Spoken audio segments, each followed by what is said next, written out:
Well, hello YouTube, it's me, Fortmaster, and welcome to a new reaction. This is Stab Theory, analyzing the disappearance of December holiday by Zennyknight, and this was suggested on my Discord server by Jas the Kit, and, God, yeah, so Stab Theory, I mean, could this possibly have something to do with the theory that I've heard before about Chris having been responsible for, like, the death of Des, if she is dead?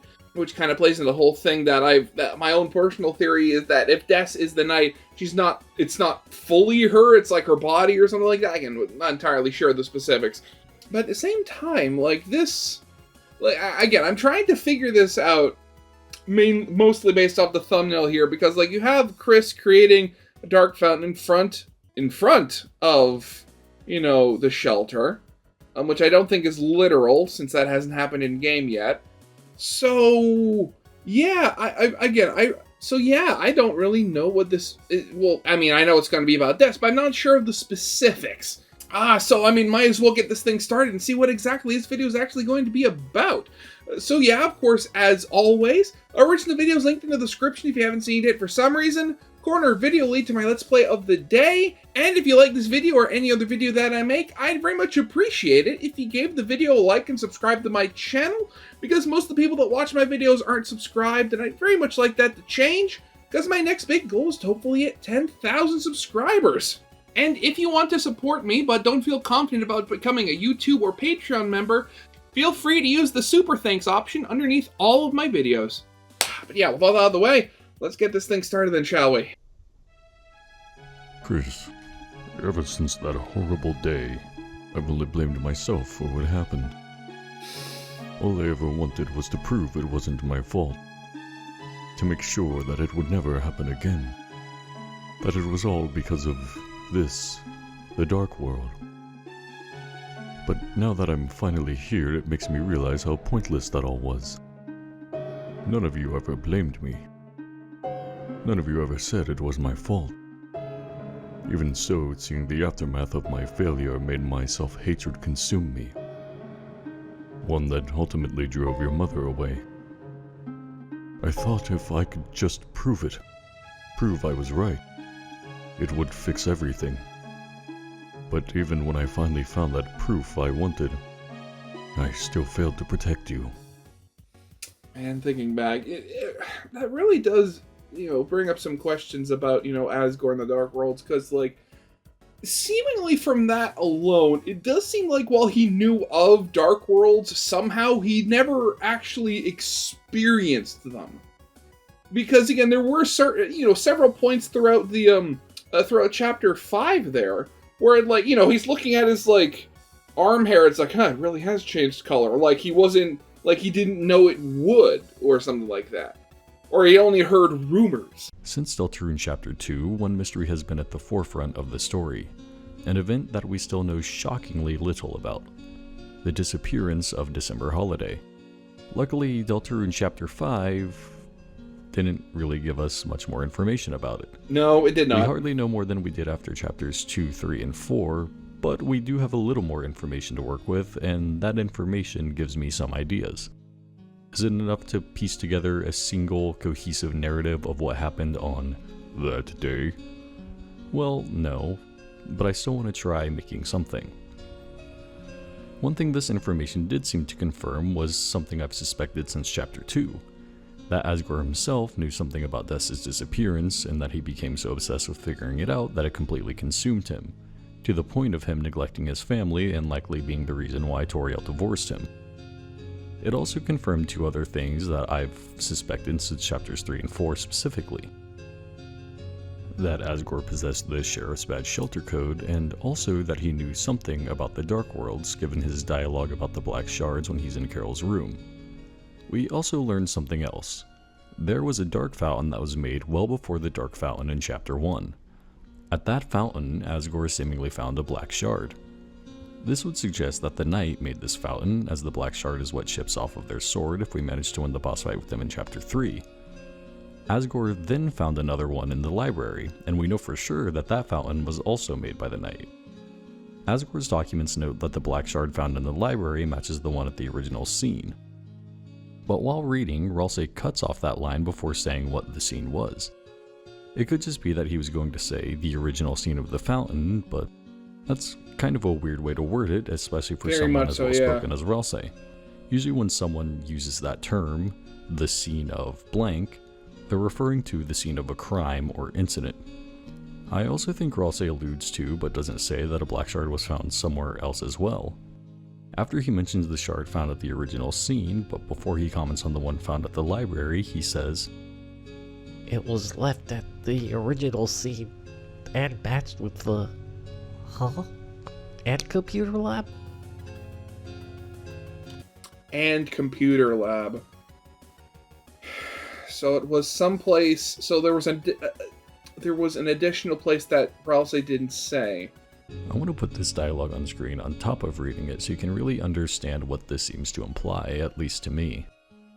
When I read this, I get the impression that Ralsei is reading about 3 different black shards here.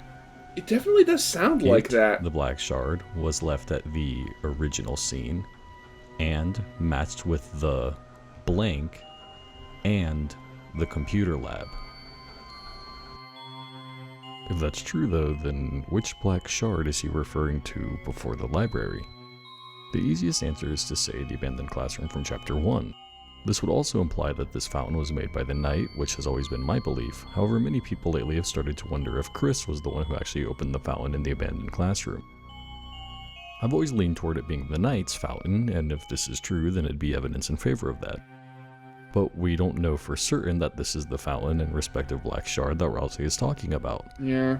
It could also be the church fountains, which we know for sure the Knight made. But it'd be weird to sequentially go from talking about the fountain from a long time ago, then jumping to the chapter 4 fountain, and then jumping back to the chapter 2 fountain. So, because of that, I'm going to operate under the assumption that Ralsei is talking about the classroom fountain. But if that's the case, why does Ralsei omit saying which fountain it is? Well, I mean, on the one hand, like, it could be just the fact that he's focusing on actually, reading it. I mean, he specifically said that, the words aren't in the right place, and he's having to, focus really hard to, figure out what the thing actually says, because all the words and stuff are all jumbled. So he could have just been and he's trailed off before it's and the library? Where he says, and library, asks her wait, really? How? That sort of deal. The only reason I think he would withhold this information is if Chris was the one who made that fountain. We know he's aware that Chris is making a fountains. He doesn't understand why they're doing it, and it concerns him because, too many fountains will cause the roaring. But he trusts Chris and won't reveal this around Susie. At the same time, though, if Chris was the one who made the classroom fountain, there wouldn't, or at least shouldn't, be a black shard there from that fountain, since the black shards are a Knight thing. What makes this even more confusing is the fact that a black shard was also found at that old fountain from a long time ago. Presumably the day Des went missing.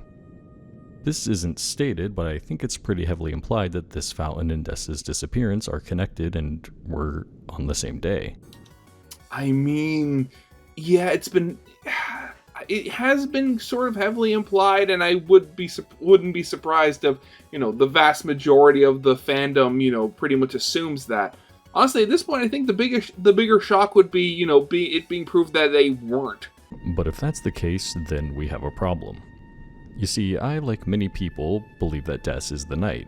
Now, I'm not 100% sold on this idea, but it's definitely the interpretation I lean most strongly towards.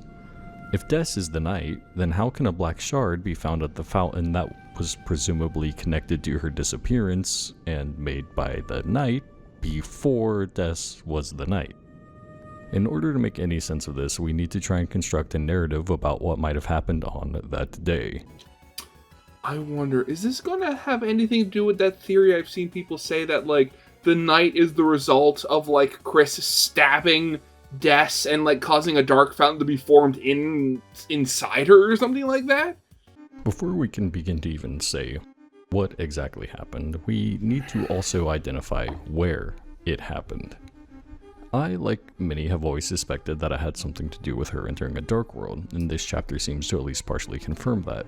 To be specific, I think it was probably the dark world that we know exists in the shelter. We know that the shelter leads underground just by looking at it, and Flowery states that a vast darkness is growing beneath Hometown. I get this idea that this is a vast dark world that's slowly been growing bigger and bigger, seeping into every open space it can. Gotta give a shout out to Cammy Boy G. Toilet theory just seems to be becoming more and more relevant by the day. Most dark worlds are confined in size because they're made in a room or building, but one that's made underground, possibly in a system of tunnels or caves or what have you, that's a darkness that could grow over time, especially as it touches and connects to the darkness that would already naturally exist underground. While not perfect, I do think this is a way we can justify this dark world and the one from a long time ago possibly being the same fountain. I also lean toward this notion because Des seemed to have the codes to the shelter. We know she had at least one, the Pine Tree code, in her guitar. So if she was looking for all of the codes to the shelter, then we can probably assume that she obtained all of them, went to the shelter, and then ended up missing. That all being said, I think there's another possible interpretation. What if that old fountain existed to the left of town, where the police barriers and tape are? On an initial thought, this seems like it could be fine, but the thing is, the crime that may have occurred the day Des disappeared would have happened years ago. Yeah, many years ago. And that would mean that the road has been closed ever since then. And while there is I don't know if you classify it as a joke, there is a thing you can read in chapter 5 saying that it looks like they put new tape up. Like keeping the town closed off from the world, given that it's the only road out of town for, like, who knows how many years? Yeah, I think people would start getting suspicious. Leaving a crime scene blocked off for that long is extremely uncommon. I think the only way this idea works is if we operate under the assumption that the investigation is still considered ongoing, which admittedly isn't that unreasonable. We know that despite the fact that a police force exists, it's mostly for show, and that Carol is the one who takes care of most of the crime in Hometown. My old theory about her being Hometown's Batman, if she is the Knight, definitely does work there. On top of that, she's also the mayor, which in a place as small and disconnected as Hometown, may as well mean she's the president. Considering that the person who disappeared is also her daughter, I don't think it's a stretch to say that Carol wanted to keep anyone from entering the place that went missing until her disappearance was solved. I would actually probably lean toward this notion if not for the fact that Des seemed to be hunting the shelter codes. On top of one being in her guitar, she also seemed really paranoid. She had boots, knives, army rations, she kept her bed facing away from her closet, etc. It's likely she knew something bad was coming and thought getting into the shelter might be necessary in lieu of such a thing. Given all of the evidence that, in my opinion, points more strongly towards the shelter being the place where it happened, that's what I'm going to settle on, at least for this theory. Now that we've established the location of the crime or incident that happened on that day, we need to piece together a narrative of what exactly happened. The problem is that's damn near impossible. While there is enough evidence in the game to try and construct a single narrative about what happened on that day, there's also contradictory evidence that you could use to construct other narratives about what may have happened on that day. Trying to pick a single one is almost impossible because all of the evidence for each of the narratives you could construct are equally strong. For that reason, I'm going to focus on the couple of narratives that I think are probably the most likely. Then in the comments, you can decide which one you think is the most fitting. For each version of events that I'm going to detail, I'm going to assign a primary suspect in the person being responsible for Des's disappearance. The first person I want to talk about is someone who we've suspected had something to do with Des's disappearance for quite a long time. To some degree since chapter 2, but especially since the Spamton sweepstakes and then chapters 3 and 4. I am of course talking about Image Friend. You see, the reason I'm starting with them is because of the stronger or more likely candidates of people who were responsible for Des's disappearance I actually now think friend or the friends are less likely. And the reason why is, of course, because of the new dialogue added in the patch for Chapter 5. Yeah, they're very good at getting protein, which apparently consists only in eggs, apparently. But then again, there is also, the good old tail of hell, and cats do have tails. When we revisit the shop in Chapter 5 and talk to Mew Mew, the body, which if you remember is the Darkner specifically, takes Chris's hand and asks, "Chris, is your hand okay? It looks like you've got a cat bite. Cats can be nasty creatures, can't they? I once met someone who really liked cats. They liked cats so much they owned a whole hunting pack of them. Of course, cats are fickle creatures, but they were very good at finding protein. Chris, if you have any protein, you must keep it hidden and never let anyone see it. The cats are not too smart, but once they find a target, they will never stop chasing it until they get bored. And when they find you, they bite. Very, very hard. Some people would do anything to get away from them, even change their appearance or go into hiding. Oh, Chris, it's terrible. It's terrible. Please be careful, Chris. Promise." This new dialogue completely changes the concept of friend that we've been building up over the years. You see, for a long time, many of us have believed that friend was associated with Dess's disappearance. The thing is, though, this dialogue confirms that friend is not the cunning, intelligent, malicious, evil mastermind that he's been built up to be over these past few years. No. Rather, friend or friends are a species of cat darkner that are low on intelligence, but hunt relentlessly in packs, particularly for protein, and they also seemingly have some kind of master or owner. But then the question rises to, then who's the owner? Who's the boss of the friends? Is it Gaster? Or is it, again, somebody that we haven't even met yet? Given this, I think it's fair to say that in the way we've imagined for years, friend as a singular is not solely responsible for Dess's disappearance. They aren't the cunning evil mastermind, and I also think this probably confirms that they're not the pointed tail that the children followed into the forest. Which again raises the question, who's the pointed tail then? Who or what, I should say. Because, the pointed tail of hell. That is so specific. We thought it was friend for so long because, hey, cats have tails. It makes the most sense. But now, it doesn't.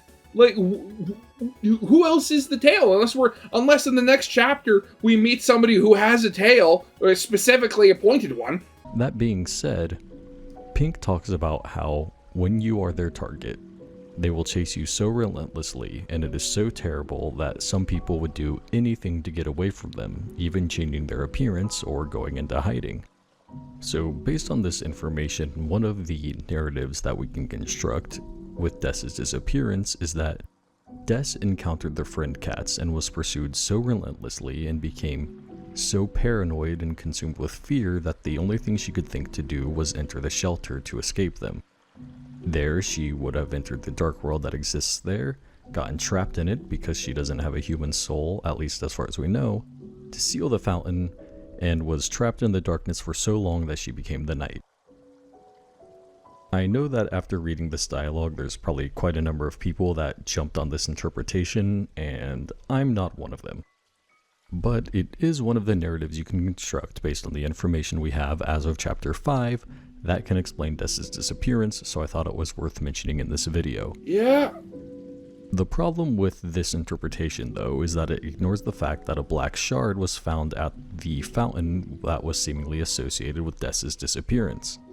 I don't really see any way the friend cats would be able to open a fountain there, or leave behind a black shard, depending on what they're made of, I guess. Yeah, I mean, specifically, again, because it's the whole thing that, we're fairly certain that, friend is a darkner at the very least. So that means that they can only exist in a dark world, and so they can't, be in the light world to create fountains. Unless they're somehow like the Knight in some way where they can leave the dark world into the light world or something? I don't know. Yes, if they're the same thing that the Knight or the Knight's armor is, then that kind of works, but I really don't see it. On top of this, we would also have to assume that the friend cats can roam around in the light world, which there is quite literally zero evidence for. Literally what I said, They yeah. haven't ever been seen in the dark worlds, and the part of Pink who talks to us, the body, is the Darkner part. She's the one who knows about the friend cats, not the Lightner one. So I think it's pretty safe to say this isn't what happened. So then, if the friend cats aren't responsible for Dess's disappearance, then who is?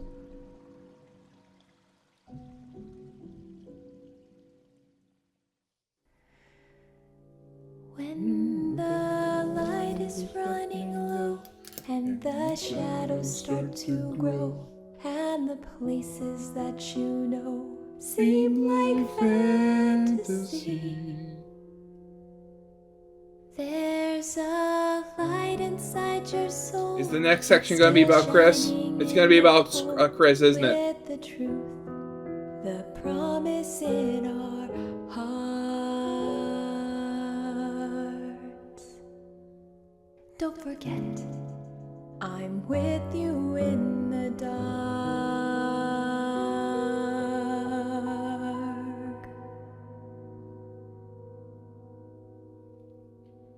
Oh, God.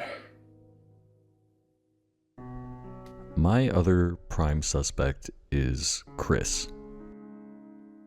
You see, there's a number of things in the game that point to Chris having been potentially a pretty violent child.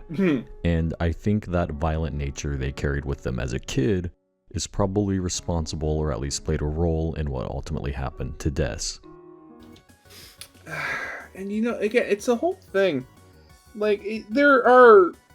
I mean, just so much proof to saying that, like, everybody in this game was so dysfunctional. Like, there was a, as he says, a lot of proof that Chris was a violent child. And yet, even at the, in the weird route with Noelle in Chapter 5, she specifically says you can't even say no like you used to. Like at some point, she used to, do stuff to them that would cause Chris to say no. I don't know specifics, but, the imagination can do horrible things.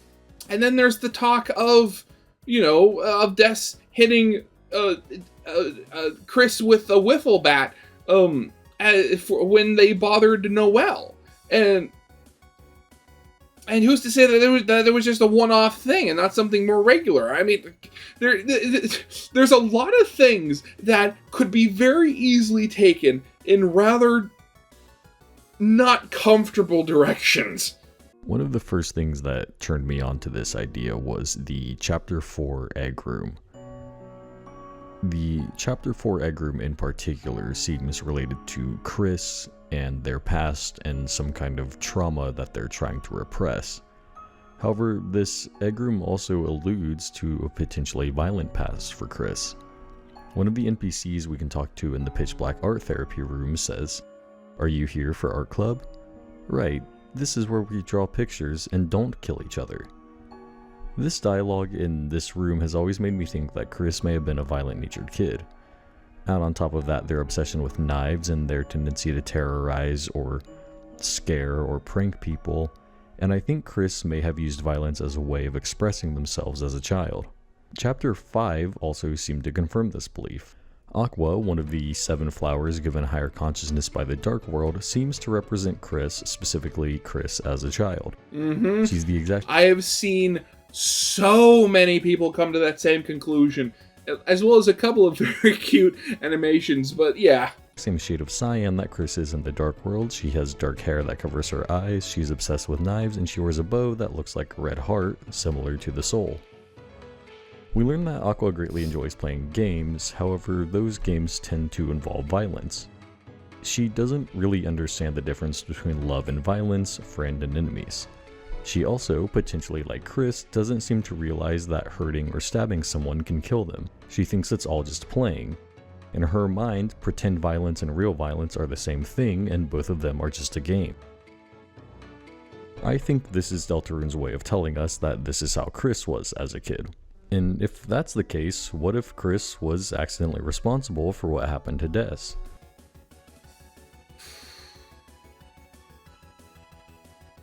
But if that was the case, then how would Asgore think, like, whatever happened to Des reflected bad on him? Like, was it simply just the fact that, like, oh, he couldn't solve the case? Which if that's the case, for the case, like, Chris being a little child, how were they able to, cover up their tracks if they actually did this so well? Or was it simply sort of a deal where, like, oh, Asgore saw the clues, but was blinded, or willfully ignored said evidence because they implicated one of his children? That would explain the art therapy. It was a way for them to try and overcome what they may have done to Des. It would explain the stabbing sound effect and red flash on the screen during Asgore's monologue about his obsession over the Dark Worlds and what happened the day Des went missing, and how he feels responsible for it. It could also possibly explain the weird eye thing that's in the knight's chest. It would be from the wound left by Chris stabbing Des. Now, this is a pretty massive claim, and it still needs to address something. How did Des become the knight?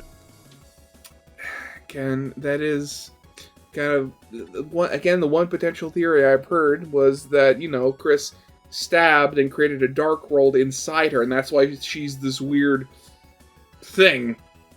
Like, she is dead, but she's sort of like she's kind of like a weird mixed up version of both a dark world and a Dustener at the same time. Which, actually thinking about it, now that I've said that out loud, going back to that whole headcanon I've seen, that I talked about people thinking about, like that Des was potentially pretty violent with Chris. If that was potentially the case, if Dusteners can only be produced in very specific frames of mind by the person actually creating the Dark Fountain, if we see what the other versions of Gerson are in the church when Susie creates the fountain, they're just violent statues, suits of armor. What if the knight is something similar? Only since in their case, they're again under the assumption that that they're kind of like a dark fountain themselves.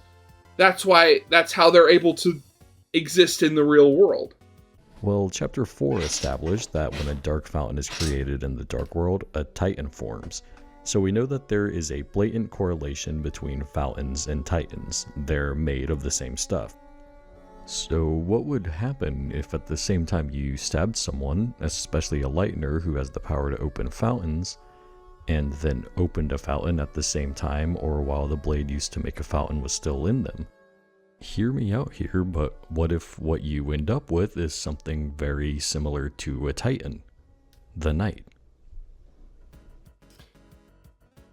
I mean, again, just from design language, from everything we've seen of, like, the Titans, like the Titan we've seen and the various spawns, all pitch black with white outlines. Literally the same thing as the Knight. I believe that Des and Chris were playing, probably at the shelter. Des likely did something to scare Chris, or maybe Chris themselves were trying to scare Des, and it just happened. Chris inserted their knife into Des, not understanding that doing such a thing would kill someone. When Des then begins bleeding, dying, Chris panics. They grab the knife to pull it out, but either because they're too scared or because it's causing too much pain for Des, they just can't do it. Imagine being Chris in this scenario. They've just realized that what they thought was playing or a prank is now possibly going to take the life of someone who they consider a best friend or maybe even an older sister figure. Imagine being in that moment, what you would be feeling. You would wish harder than anything you've ever felt before, that you could undo this massive mistake.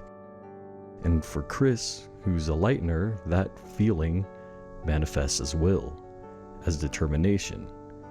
And without even intending to, they open a fountain with the blade still inside of Des.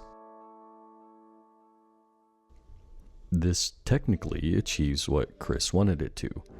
It keeps Des from dying, but it also transforms her into something else, into the Knight. When I think about the Chapter 2 depiction of Titans and how the two flanking the more beast-like one in the middle look almost identical to Knights, I just can't help but feel like this is somehow the way that Des was turned into the Knight, if indeed she is the Knight. I mean, again, there is some sense and logic there. I mean, you look at the Knight, especially again the chest open roaring thing. Like the Knight's whole design is extremely skeletal. Like, if that doesn't point towards, literal walking corpse, I don't know what does. This then would also explain why Chris feels so beholden to the promise they made. All of this, technically, was their fault, even if it wasn't intentional, and they're devoted to undoing it, however it is that they think they'll be able to do that. When I think about this more, does this whole thing not reflect one of the strongest themes in Toby Fox's games? This whole notion of real versus pretend violence and the consequences associated with them.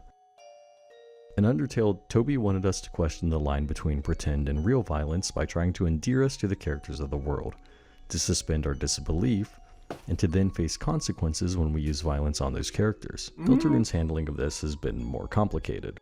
Ralsei encourages us not to hurt anyone, but even if we choose to be violent, the enemies run away from us. We can't kill them. Yet, there's still consequences for the violence. We won't recruit the Darkners to Castletown. Certain characters like Tina and Jack will die in the story if we use violence, ironically by the Knight, whose very form may have been a result of violence that was perceived as pretend, but in reality had dire consequences. So before I end this video, there's just a couple of other things I want to go over that I think kind of help justify or reinforce this theory. Remember earlier when I mentioned that I wasn't sure how Des could be the Knight if there was a black shard at the fountain that was associated with her disappearance all those years ago, for obvious reasons. If Des was the Knight, then how could she open a fountain that leads to her own disappearance? And to be honest, I think this theory actually kind of just makes that fine. The black shard that's found at this scene, the one that leads to Des's disappearance, would have been the piece of Chris's knife that was in her body when Chris opened the fountain that transformed her into the Knight. Afterwards, when Chris, or maybe Des herself, pulls the knife out of her body, the black shard is the piece of the knife that was inside of her as she transformed, and thus was transformed into a black shard, which Asgore later finds when he returns to the scene to investigate Des's disappearance. With the black shard explained, I think maybe the only other big issue with this theory, aside from it, just being wrong because that's not the way Toby is writing the story, is probably the fact that Asgore doesn't know it was Chris who did it. Yeah, exactly. If he was associated with that first scene, or had seen what happened in any capacity, you would think he would have an idea that Chris was the one who did it. He seems to have seen at least the tail end of whatever happened that day based on his documents and monologue, so why doesn't he know Chris was responsible? Thinking about it just a little side tangent here. So, going off on the whole thing about like the police barricade on the road, maybe that's specifically why, not the police barricade itself, but maybe that's why the bunker itself is locked. Because assuming that, people don't know exactly what happened. I mean, like, people in like, Carroll and stuff like that. They know something happened in there. There's something going on in there, in the shelter, but they don't know what it is exactly. So that's why it's closed off to the public, always. So the only people that really know it are the mayor, the Holiday family, the police chief, and whoever the third one is. Who we don't know. This is a bit hard to reconcile, but I think it's possible that he showed up after everything, after Des seemingly fled into the shelter and found Chris there alone, traumatized and unable to speak. If the door to the shelter was still open, he may have seen the dark world, but I don't think he'd have left Chris there in that state to investigate the inside of the shelter. He likely took Chris and left the scene, then later returned only to find the door shut and the black shard on the ground. Either because Des told them not to, or because Chris was just genuinely incapable of talking about it, they never told Asgore the truth of what happened. They went to therapy and repressed it. They learned that violence hurts people and that it's not a game. But they still know the codes. They went back and they found Des. And now they're working together seemingly to fulfill the prophecy. Why? Well, I can only guess that somehow they think it may bring Des back. And that concludes this video. If you like this video, please make sure to like it and subscribe to my channel. It really helps out a small channel like mine and helps put my videos in the algorithm. Also, I know this was probably my most speculative theory so far. I relied a lot more on things like narrative interpretation and prediction rather than hard, concrete evidence that exists in the game. So if you disagree, obviously that's completely fine. No, yeah. If that's the case, I would love to know your thoughts and predictions on what you think happened to Des in the comments. If I'm being honest, I'm not sure I have any other ideas for theories for Deltarune as of Chapter 5. Of course, when Chapter 6 drops, I'll be right back on making theories about it, but in the meantime, I think I might be done with Deltarune for now. I've been thinking about what else I want to do on this channel. I've been thinking about doing live streams. If you would be interested in that, let me know. And I also have a lot of musical project ideas. Those would probably end up going on a second channel, but it's something I'm really passionate about, and I've had ideas about doing this for years, taking the soundtracks of Deltarune, Undertale, or other video games, and taking a selection of those songs and re-recording them from the ground up as a progressive rock or metal concept album with the intention of telling the story of these games through their music.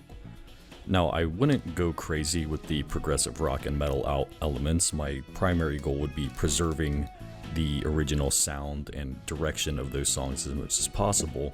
And even then, a lot of video game music is progressive in nature. I mean, look at the entirety of the Ocarina of Time soundtrack, or in, Deltarune specifically, songs like the Third Sanctuary, the Second Sanctuary, all that. So, yeah, that's my idea. If you would be interested in hearing that, please let me know in the comments. I kind of want to get a sense of people's opinions on it, and since I have a little bit of a following now on YouTube, I can test the waters and see if any of you would be interested in that. So please let me know. Okay, cool. And with that, we are finally officially at the end of this video. Thank you all for watching, have a great day, and I'll see you in whatever is next. Bye. I swear, with Deltarune, isn't it? But again, so this theory did get me thinking about the whole idea of, behind, Dustners and, the fountain, being responsible for keeping Des alive if she is the knight and stuff like that. And it really does. I'm definitely going to have to, look up later to see if anybody else has talked about, a theory like that at all, because I don't think I've heard anybody talk about it specifically. But yeah, I guess that is definitely going to be it for now, just to see where things go from here. So yeah, I hope you guys liked. If you did, leave a like, subscribe if you have not, and I'll see you guys next time. Goodbye. And last but not least, a very special thank you to my YouTube and Patreon supporters. Honestly, I am extremely thankful to anybody that thinks I'm worth it.